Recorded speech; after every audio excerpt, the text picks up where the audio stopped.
Less than 1 minute, a mass shooting changed so many lives.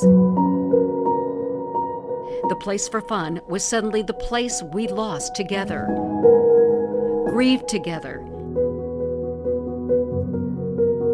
and together, survivors and families rose to tell the stories of who they loved, who they lost, how they survived, and how they're doing 1 year later, 1 year after the Oregon District tragedy. Today, our community reflects on such tragedy a year ago today. As we have been talking about, you're looking live in the Oregon District where wreaths are honoring each victim.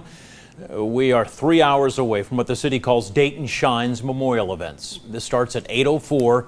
This will honor the 9 people killed and the dozens of other survivors. Over the next 90 minutes, we will share memories and show you what's become of those closest to the Oregon District tragedy. Also, what has changed after a year of mourning, struggles, and healing?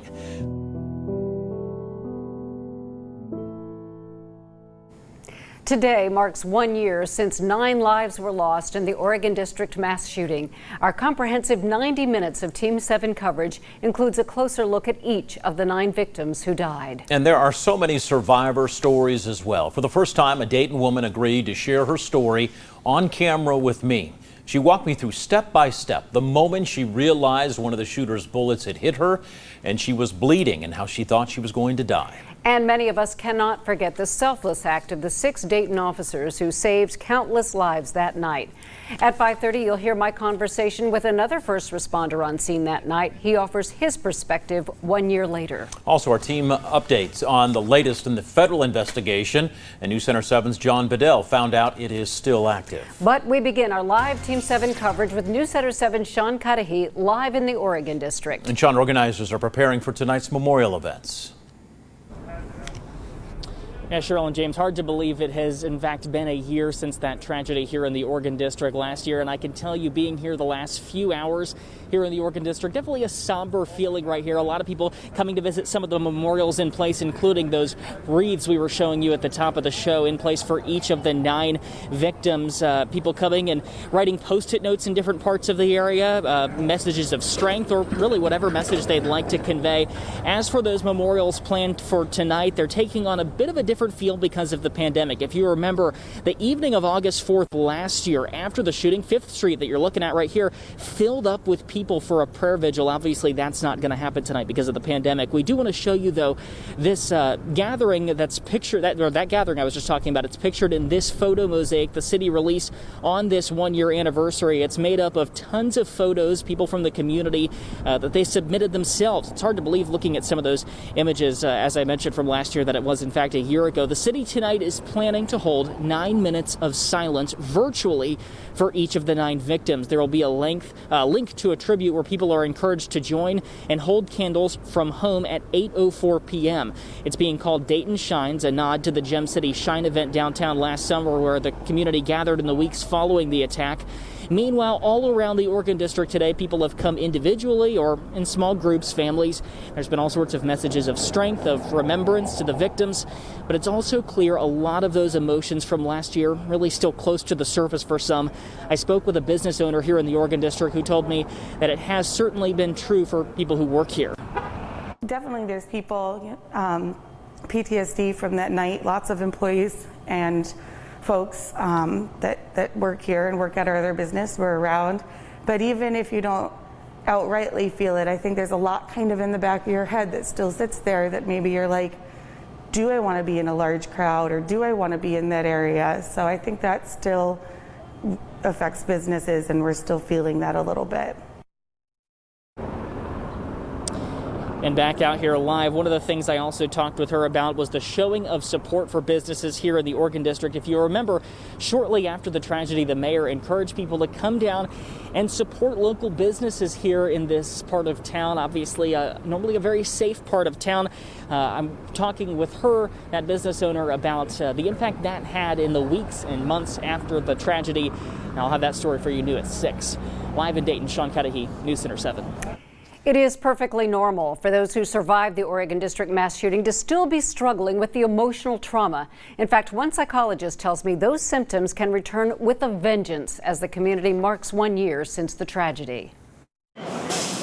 Just the trauma of seeing something that's very much akin to a battlefield in the combat zone. A battlefield. That's how East 5th Street looked just after 1 a.m. Sunday, August 4th. Someone shooting, people screaming, people running for their lives. Then she like, I can't run no more, I'm hit. And experiencing the horror of seeing loved ones beyond help. I turned around and looked at her, and she was just leaking from her head. Brittany Hollingsworth watched in horror as her friend Lois Oglesby passed out and died.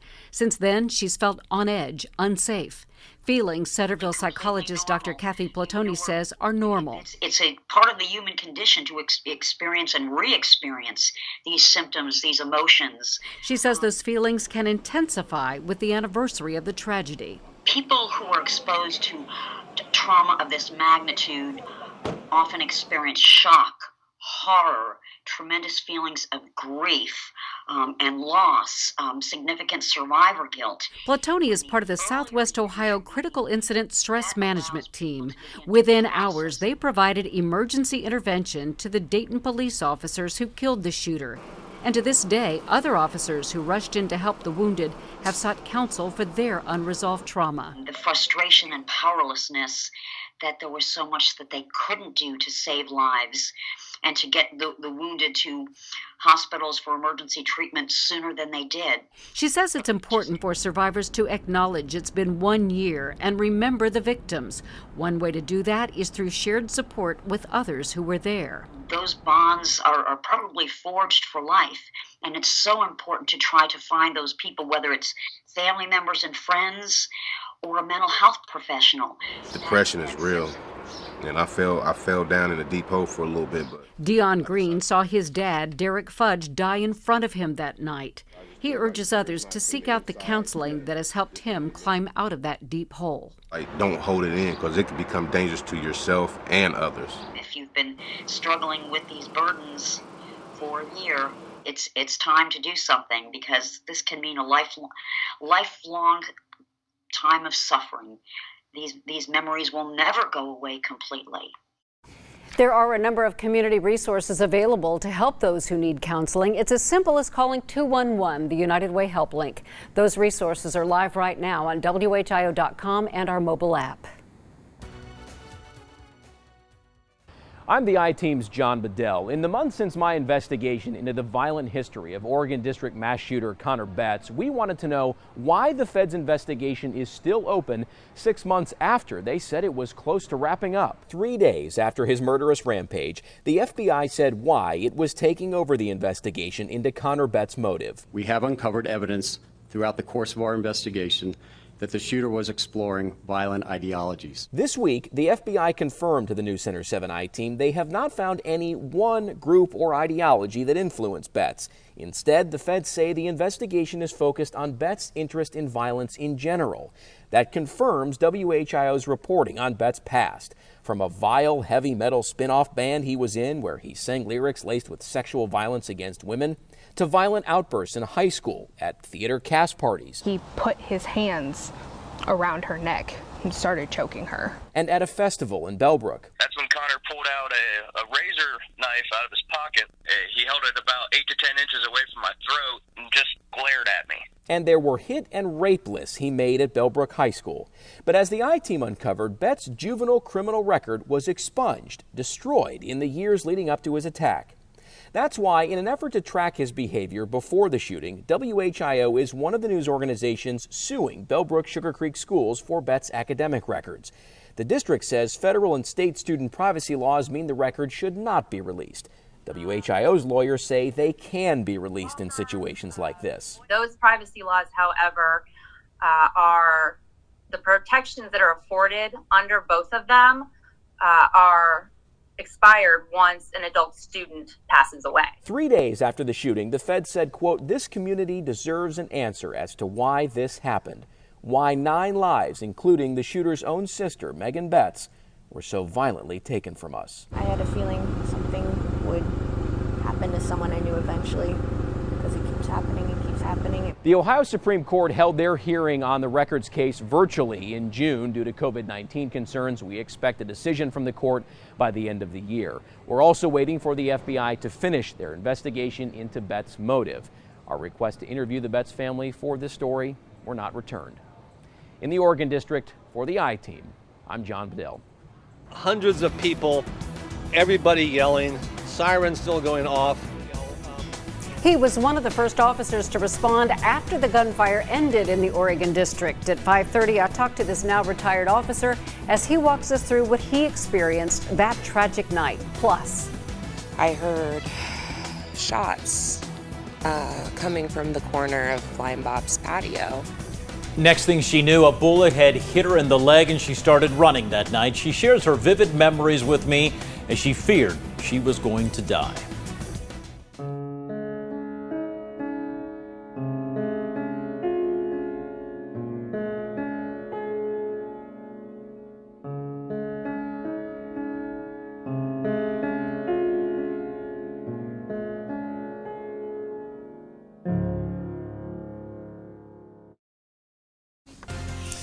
While we remember those we lost a year ago, we're also so grateful for those survivors, including the people shot and injured. Last week, survivor Elena Young agreed to her first ever interview. In talking with me, Elena spoke vividly about the moment she realized one of the shooter's bullets hit her. She was bleeding. While Elena feared she was going to die, there was one thought that she had that helped save her life. Talking about a boy she was seeing. Elena described it as a carefree, fun night. They had just grabbed some food from a nearby diner, and a surveillance camera captured them in the upper right-hand corner eating. I heard shots coming from the corner of Blind Bob's patio. But that second of uncertainty turned to panic. I turned around and started to run into Blind Bob's, and that's the point when I got shot. I felt it, and I looked down. And I just ran faster because it was, I knew he was right there. The bullet went through her left thigh. She kept hearing the gunfire. I was just so focused on getting, to safety. That safety was Blind Bob's because that was where she worked. I was like, if I get shot again, it's going to be the one that kills me. Elena was sure people inside had no idea the shooter was killing people right outside Blind Bob's front door. I just yelled, run, you need to run, you all need to run. And since she worked there, she knew the building's layout. Elena and others hid in the back office. They barricaded the door and waited. She eventually opened the door, and down the hall came a stranger with his hands in the air. He got me downstairs, and then him and some other people got a tourniquet on. Were you bleeding badly? Yeah. This last year, at times, has been difficult for Elena. It can be hard to go to the grocery store. I fear it could happen again. Yeah, once it's like I'm living in a different world almost. Some days tougher than others, when her mind takes her back to that night. Freaked out and just not known what to do. I still would have been out on the street. Elena eventually went back to work at Blind Bob's and saw the part of the building that saved her life. Because I was thinking of the last time I went down that hallway, I thought I was going to die. I thought I was, that was it, and that I wasn't going to get to see my daughter again, and it's just a lot of very difficult feelings. Overall, Elena thinks she is making progress physically. Doctors could not remove the bullet fragments from her leg, and she still has some pain. And emotionally, it's just learning to adjust to having PTSD. Elena admitted she does not always understand what is going on in her head, but said her family, her 5-year-old daughter, and her fiancé have been there for her since the shooting. And she also believes it was her family that inspired her to keep running the night she survived the Oregon District shooting. And I thought for certain that I was going to die.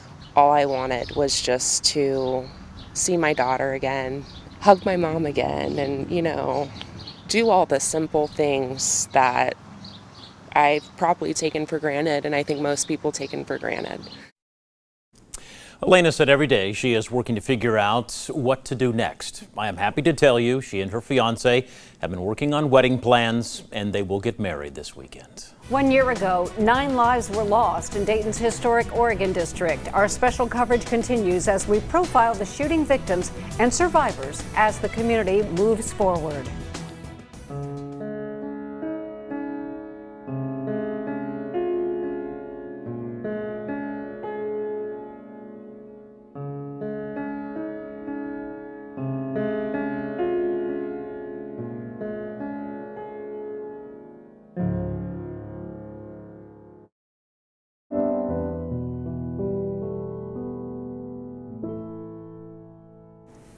His dream was to help cancer patients. A year ago, that dream came true with a Dayton job offer following an internship.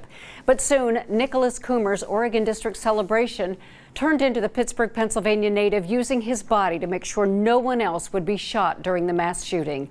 Amy Hudak from our Pittsburgh sister station, WPXI, shows us how his legacy lives on.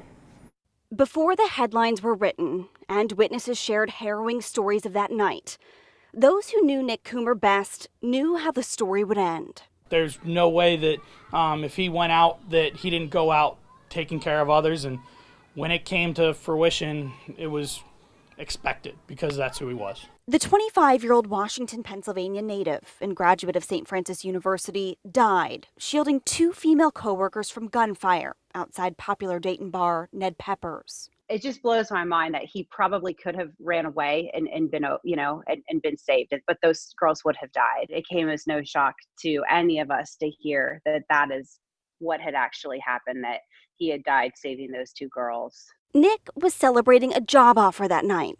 He'd just finished an internship in exercise physiology with Maple Tree Cancer Alliance in Dayton. His boss, Dr. Karen Wonders, trusted him with opening a new office. He'd be at the side of cancer patients, guiding them through the bravest battle of their lives. His ability to look a patient in the eye.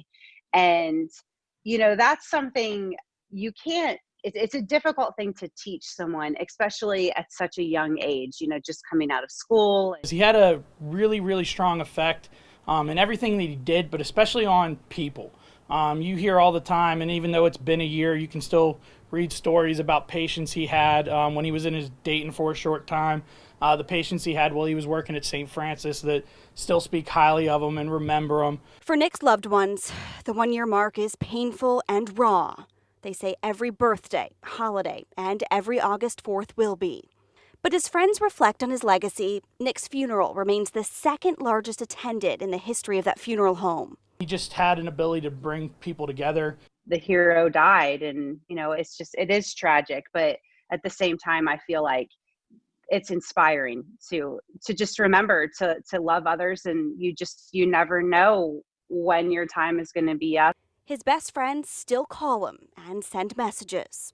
As far as I'm concerned, he's still around, he's still getting the messages, and I honestly think he's answered sometimes in his own ways, be it something just positive happening to me in return whenever I'm thinking about him. Remembering that right now the world seems a little scary, but there still are good people, and there still are stories of inspiration out there that we can learn from. They're using Nick's legacy to spread kindness and love and carry his story forward. Amy Hudak for News Center 7. This is News Center 7. 1 year ago today, sounds of laughter and music in Dayton's Oregon district were replaced with sounds of gunshots and screams of terror. 9 people who went to the Oregon district to enjoy a night out never came home. That from the governor this afternoon as we remember those victims. Our special edition of News Center 7, a year after the tragedy continues. And this is a live look at the Oregon district right now. You can see a photo mosaic put together to create a unified memorial image depicting a prayer vigil is hung on the fence here. Candlelight is expected to fill Dayton Shine's memorial events at 8:04 tonight. Coming up, our Team 7 coverage continues as we honor the lives that were lost and those who survived.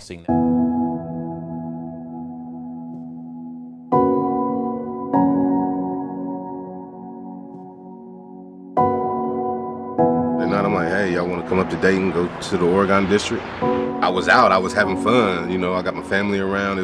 I was enjoying the night. I haven't had a night of excitement in a while. So I'm like, hey, Dad, just stay in the car for a little bit. We're going to just go in here. He's like, nah, Dion, if you going in, I'm going in. While standing in between the cars, waiting on my sister and her husband, I just see a tall, slender guy. And as he exits the sidewalk, you just seen him lift up a gun and shoot a couple times.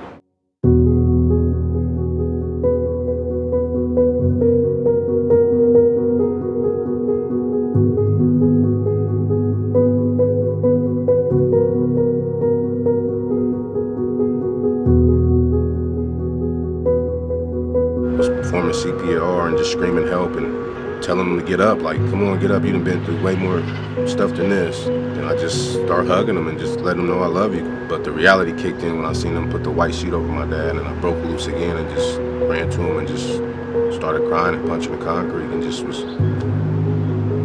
having a whole out-of-body experience. They have heard the worst news imaginable, which is that a family member or friend of theirs was lost in this horrific shooting. I didn't know what really had gone on until the next day. And I think that's really when I had the emotional release, was the next day. Seeing those people walk and realizing I could be making that walk. That had a big impact on me. Because they were upstairs on a deck across the street and they heard everything, but they didn't really see it because he was covering them up. Called me and said, Dad, there's been a shooting. I need you to come get me. And I said, I'm on my way. It was probably the next day that you realize they're all safe, but then they could have really been in a bad spot. You know, and that's one of those things as a parent, you're just kind of like, wow, that mean how lucky I am.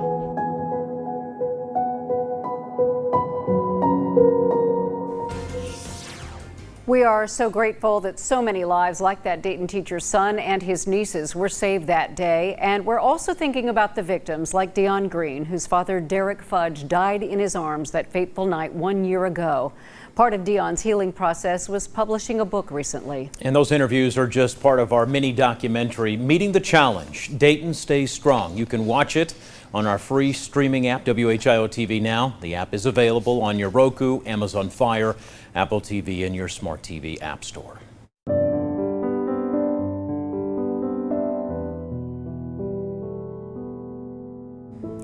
Logan Turner had just turned 30 and was out in the Oregon District celebrating his birthday with friends when he was killed in the shooting. Logan's family told News Center 7's Monica Castro about coping, healing, and the movement in his name filled with hugs. After Logan Turner was killed, his father, Mike, wanted people to remember his son for his son's kindness and compassion towards others, and even his hugs. It's a simple message written on a napkin. It's a small note of hope.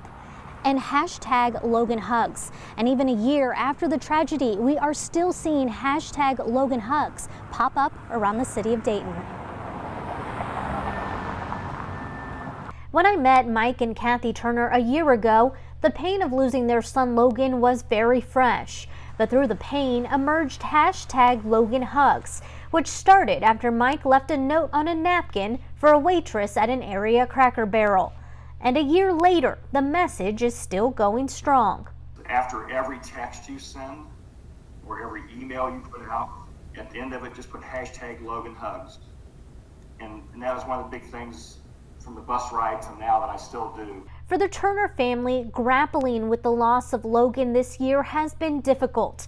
Like I said, it's every minute, every hour, every day. It's different. So. That every day gets harder because there's more of a realization that we've lost Logan and all that Logan was going to be. We miss that. Plus, celebrating Logan's birthday on July 30th this year, heart-wrenching. I stayed sort of quiet to myself. And while August 4th will always remind them of painful memories, the Turners traveled to Dayton to honor their son and pay respects to the 8 others who lost their lives in the Oregon District mass shooting. I've been down there 3 or 4 times, and it's not easy because, I didn't get to comfort my son or hold him in his last minutes. And while being in the Oregon District is still so tough, I wouldn't mind going down there on that evening and just standing where Logan stood and see if I can feel his presence. as the year has passed, part of the Turner's healing process has been starting its group called Love Light Circle. One of our biggest goals, besides just people being able to read good things, but we want to encourage people to get out into the communities. Logan's parents have also set up a scholarship for Springboro High School students looking to pursue engineering at Sinclair College. Logan would be so proud. While the pandemic has put a stop to some of Love Light Circle's plans and delivering hugs, Kathy said Mike will always find a way to cheer people up. Logan Hugs will always be around because Mike's a hugger.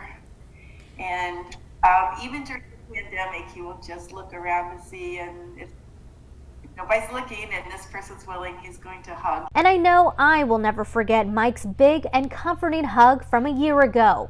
And while I can't hug them now, I'm sending you guys a virtual hug. I wish I could hug you guys in person.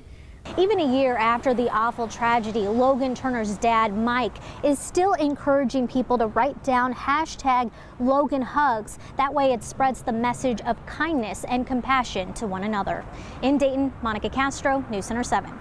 Something as simple as a hug.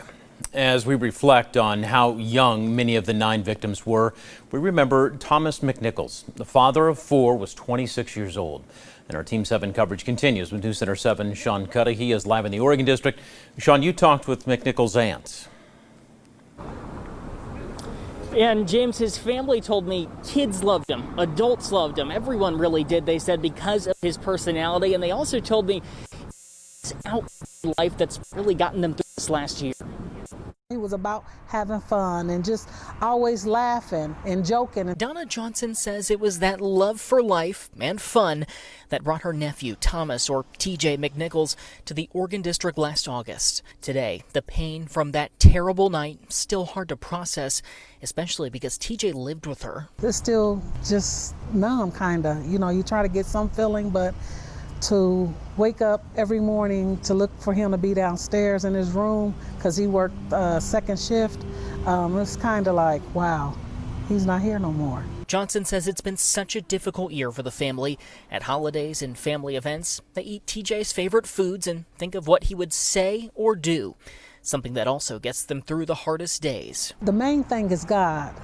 Another thing is, like, he was so upbeat, so full of life. So it's like you can't be like just dragging and down all the time. You have to sit up there and think like, you know what, this is not what he would want. The other thing she says she's been moved by in the last year, the symbols and gestures of strength in the community. Just strangers come up from nowhere and give you a hug and to let you know, hey, I'm praying for you. That really meant a lot. I asked Johnson if she has come back down to the Oregon District. She told me she has a little bit. She said if she comes here, she wants to be strong because this was a place TJ, as she called him, liked to come here to be happy and have fun. Live in Dayton, Sean Cudahy, News Center 7. One of the Oregon District shooting victims was the shooter's own sister, Megan Betts. In Megan's obituary, her family remembers her as a loving, intelligent, and bright young woman. Megan was studying at Wright State and was set to graduate last winter. In December, Wright State honored Megan with a posthumous Earth and Environmental Sciences degree. Megan Betts was 22 years old. Officers in the Oregon District had seconds to respond after bullets started flying 1 year ago today. I talked with one officer who responded that night as he recounts the acts of heroism he witnessed from first responders. He was not coming in that bar, no matter what.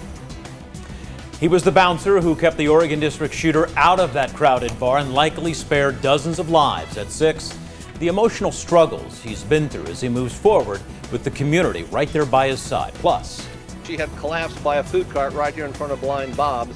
And next to her, that memory from one of the dozens of officers who converged on East 5th Street moments after the shooting. My one-on-one interview with the now retired officer and the mission he had to try to identify the shooter. For the Oregon District mass shooting victims, the moments immediately following the tragedy were critical. With medics not given the all clear, police officers and citizens worked side by side, performing CPR and doing what they could to help. One officer, who just retired, described to me the compassion and heroism he witnessed that night. Multiple shots fired! Multiple shots fired! That urgent radio call for help, now retired officer Tom McMurtry vividly remembers hearing as he worked a Sinclair College night shift. Started downtown towards the Oregon District 99. He jumped in a cruiser and was there within minutes, but the chaos was just beginning. Hundreds of people, everybody yelling, sirens still going off. Dozens of area officers swarmed East 5th Street with guns drawn, searching for a possible second shooter. McMurtry used his EMT skills to help the first victim he came across. She had collapsed by a food cart right here in front of Blind Bob's. It was at least 18 minutes that the only people who were there to help were knowledgeable civilians and police officers. It was a rough patch. Just a few feet away in the alley next to Blind Bob's, McMurtry spotted another victim, a man beyond help. He and his partner grabbed 2 white sheets from a triage unit that had been quickly set up and covered the middle-aged man and the young woman they'd tried to help. It's the last act of kindness before we walked away and went on to the next thing. But after returning to his office, McMurtry was called back and asked to bring a fingerprint reader. By that point, it was 3 a.m. The street was now quiet, and the Iraq War veteran was not prepared for what he saw. That was the time that I saw more sheets.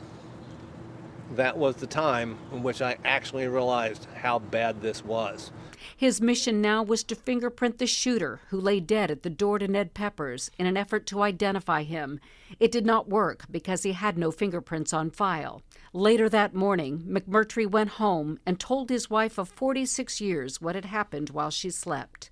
And she says to me, "I'm sorry this happened to you," and then stopped and said, actually, I'm glad it was you. Since that night and what he calls his small part in it, McMurtry admits he sought professional help. You can't do this and be unaffected. If you think you're unaffected, you're lying.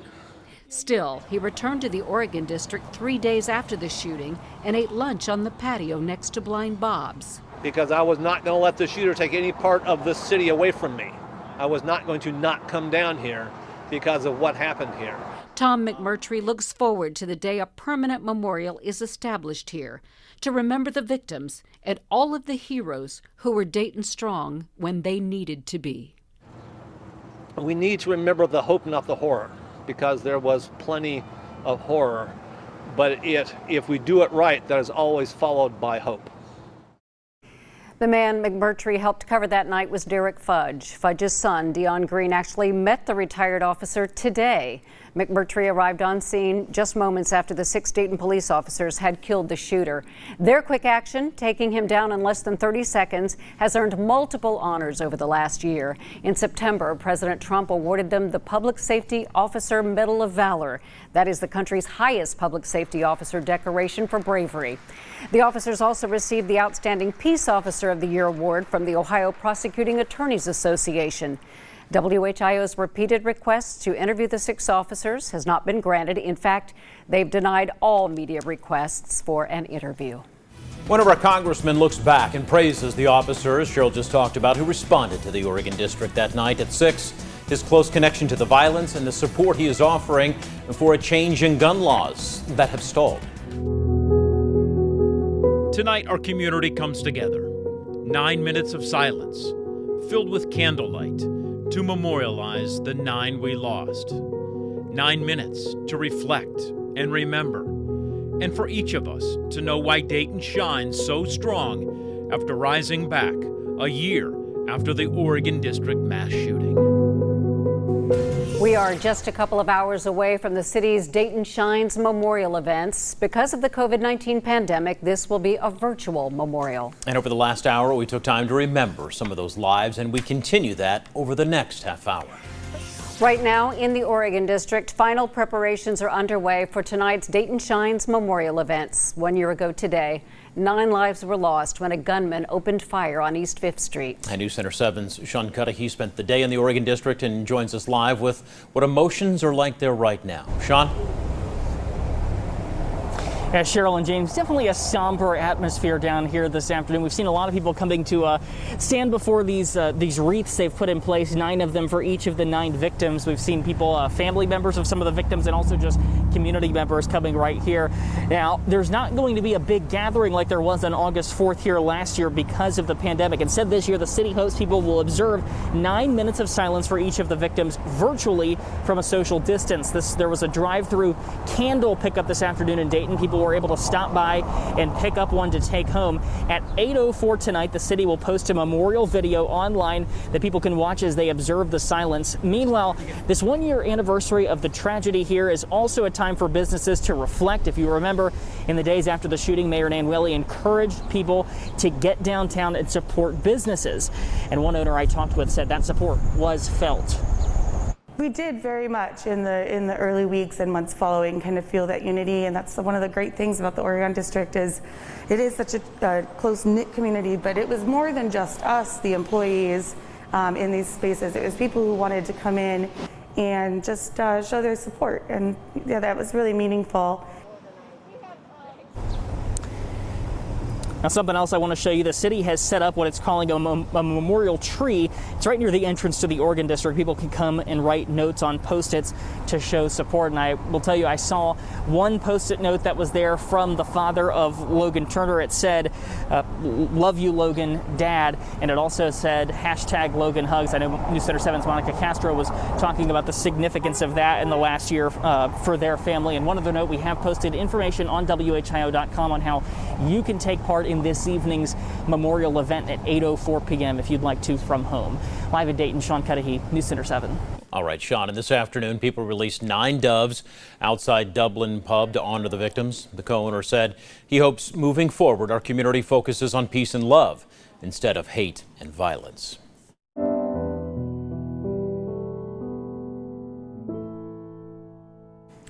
One of those we lost last year had moved to Dayton hoping for a better life. It's just part of Saeed Salah's life story. Here's News Center 7's Molly Kowick. A year after the mass shooting here in the Oregon District, the Sudanese community is remembering Saeed Salah for the man and father he was. Saeed Salah. They said he is a good guy. A good guy who was a father, a husband, and a refugee. We moved here because we want to live the peace, or gonna live better life. Salah took his last breath just after 1 a.m. August 4th, 2019, and was laid to rest a week later. Abulghassim Ishaq, the president of the Sudanese community of Greater Dayton, said Salah moved to Dayton in 2017. And he's hard work because he wanna support his family, even his family in back home. He has 2 children over there. That's why he's working too hard to feed his family. Family abroad and here in the Miami Valley until the shooting. Ishaq said Salah's wife and daughter have since left Dayton. All I know, she doesn't want live in that memory. A memory that started with a dream and ended in death. And it's not just members of the Sudanese community who will be remembering Salah. People all throughout the Miami Valley will be lighting candles for all 9 victims. In the Oregon District, Molly Kowick, News Center 7. We also lost Lois Oglesby from Vandalia. She had 2 children. She was in nursing school and looking forward to her career. A friend described Oglesby as a wonderful mother and a wonderful person. We talked with her neighbor last year. She's very enthusiastic about returning to nursing school. So she had, her head on straight, wanted to do better for her children. Lois was 27 years old. We lost Monica Brickhouse and Beatrice Warren Curtis, 2 friends and co-workers. They were together that night. Brickhouse's obituary said she was a devoted mother, beautiful wife, and loving daughter who will be missed by all who knew her. Brickhouse graduated from Springfield South High School in 1998. She was 39. And Beatrice Warren Curtis was 36. Friends and family described her as a phenomenal person who was loving, caring, and supportive, and said they would always remember her smile. We have posted the names and stories of all the people who lost their lives in the Oregon District a year ago today on WHIO.com. There you'll hear from family and friends as they remember their loved ones and can see the impact they had on the lives of those around them. He was a bouncer at Ned Pepper's and helped save lives that night, but just how difficult he said the last week has been and how the community helped him get through it. Plus, the tragedy hit close to home for Congressman Mike Turner, how close his daughter was to the gunfire, and what he wants to see happen to keep people safe.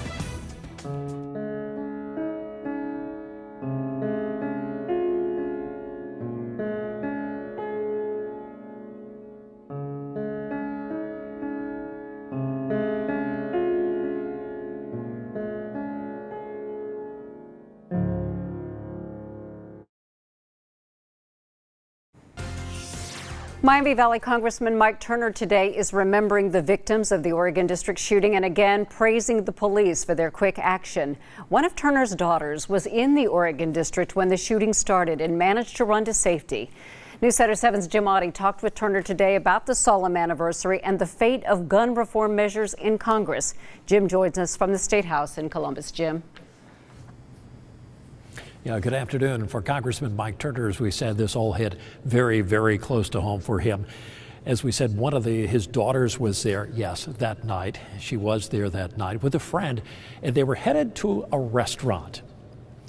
She was crossing the street with her friend just as the first shots were fired. Turner says that everybody in the restaurant then hit the floor. They tried to move away to the back of the place, away from the windows so they would be safe, and luckily it worked. Eventually his daughter and her friend were able to get out of the restaurant, out the back door. From there they ran a couple of blocks to a fire station for safety. She called me as she was fleeing and said that they didn't know how many shooters there were, whether or not the area was safe, and so they were just going to keep going. And so it was almost an hour before we got real information of understanding that that the shooter had been killed and that the situation was now safe. Back live here at the State House in Columbus, Representative Mike Turner says he supports Governor Mike DeWine's efforts here at the State House and those in Congress to make sure that this never happens again. Mike DeWine also talked about this during his briefing today, saying that he is still going to do something, as he told people in Dayton the night after the shooting, and that is working to pass gun reform legislation. Congressman Turner supports a bill that would ban assault weapons. As a matter of fact, he supported that back when he was Dayton mayor. The governor also working on plans that are going to be put into place here, a pilot program in the next couple of weeks, and this would be to keep guns out of the hands of people who should not legally be able to have those people who have a warrant for their arrest, also people who have a protection order out against them. Will be following that. That goes into effect later on this summer. We're live at the State House in Columbus. Jim Oddie, News Center 7. He was not coming in that bar, no matter what. He was one of the bouncers at Ned Pepper's as the shooter tried getting inside. He talked with News Center 7 about why he could not let that happen and what he risked. One of the everyday people who became a hero the night of the Oregon District shooting was Jeremy Ganger. He lives in Troy and was one of the bouncers at Ned Pepper's as the shooter tried to get in that packed bar, but he kept it from happening. News Center 7's John Bedell talked with Ganger today. And John, he told you the last week has been difficult, but people have helped him ease the pain through all of this. Yeah, James, and Ned Pepper's, where Ganger still works, and some of the other bars here, including the Hole in the Wall here in the Oregon District, are closed today. They have said that is in honor of the 9 people who were taken from us a year ago today. I want to show you the sign on the front door of Ned's. It's on that white piece of paper. It challenges people to spend the day doing something they enjoy, and for Ganger, that is insisting on spending time here in the Oregon District. This is the very place where he stepped up in our community's great hour of need. How are you? How are you doing since this?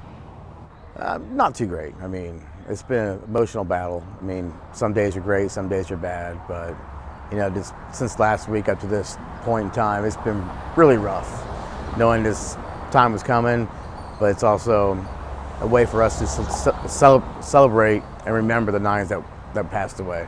That's what today should be about, remembering the 9 people we lost. Perspective from someone who was there about the years since the Oregon District mass shooting. I remember everything about that night. From beginning to end, I remember it all, just like it happened yesterday. It's something I don't think I'll ever forget, nothing I thought I'd be part of. But our community sure is thankful Jeremy Ganger was part of it. As the shooter charged Ned Peppers, security video showed Ganger standing his ground and shepherding folks to safety inside. As Connor Betts got to the door, Ganger was on the other side, waiting. It felt like he paused for a split second when he came around the corner. I think he was surprised someone was standing there. As Dayton police shot and killed Betts. He was not coming in that bar. No matter what, I mean, the police were there. Within seconds, the police were there. I mean, I was trying to stay my ground to help slow him down for the police officers. The Miami Valley has recognized Ganger for his heroism multiple times. One was when the Dayton Flyers honored him at their last game in March. A signed ball and a standing ovation. And I'm here to tell you, the place went nuts for him. Just to see and recognize that the community rallied behind me and stood behind me and cheered for me, it was just an amazing feeling and lifted my spirits up great that day. Ganger says those are the kind of moments that have helped his recovery. So has returning to the Oregon District, where he still works as a bouncer at Ned Peppers. Dayton's resilient defender, still standing strong at that door. The reason why I keep coming down here is my way of showing, hey, we are strong, but most importantly, I'm not going to let some animal take away my time to come down and to interact with my community and be here and do what I'm supposed to be doing. It's my way of not letting him beat me. Now, Jeremy ended up spending 3 days in the hospital from a shrapnel injury he suffered to his leg, and I think I speak for a lot of people when I say a couple of things here. One, we are proud Jeremy Ganger is part of our community. He lives here and he's one of us. And the second thing is we are so thankful, not just for those 6 Dayton police officers, but for the regular folks like Jeremy Ganger, who, bold as a lion, stood his ground that night and saved lives. We're live in the Oregon District tonight. I'm John Bedell, News Center 7. Had she not been there, I would have died that night in the Oregon District. That is what Casey Hughes told me late last week in Springboro about her best friend Cameron Campbell and what they did the night the gunfire started. During our conversation, that was the first time Cameron and Casey had ever talked at all with each other about what they went through a year ago today. When the gunfire started, Cameron grabbed Casey and pulled her into a doorway just feet from the shooter, as you can see right there. And that doorway had a Ring doorbell. It captured them huddled together, and Casey was shaking. Cameron just kept telling her it was going to be okay. Then when the gunfire stopped, the cop head came up to us and was like, he's down, he's down. And then we left, but like just stepping out of that doorway, like 2 people in front of us had been shot. Like literally the 2 people that were in the line right in front of us. To show support for Casey and Cameron tonight, their families are getting together at home to have pizza together, enjoy each other's company, and continue moving forward with life. Both just graduated college. Cameron hopes to someday be an athletic director for a university, maybe a pro team. Casey wants to be a lawyer. On the Wednesday following the shooting, President Trump came to Dayton and visited survivors of the shooting at Miami Valley Hospital. I was part of the president's motorcade and got to see the president coming and going as he talked with first responders, healthcare workers, and patients. On WHIO.com, we have today's stories and all of our coverage of the Oregon District tragedy a year ago today. There we posted information about the city's memorials as well as how you can get involved with helping the victims and their families.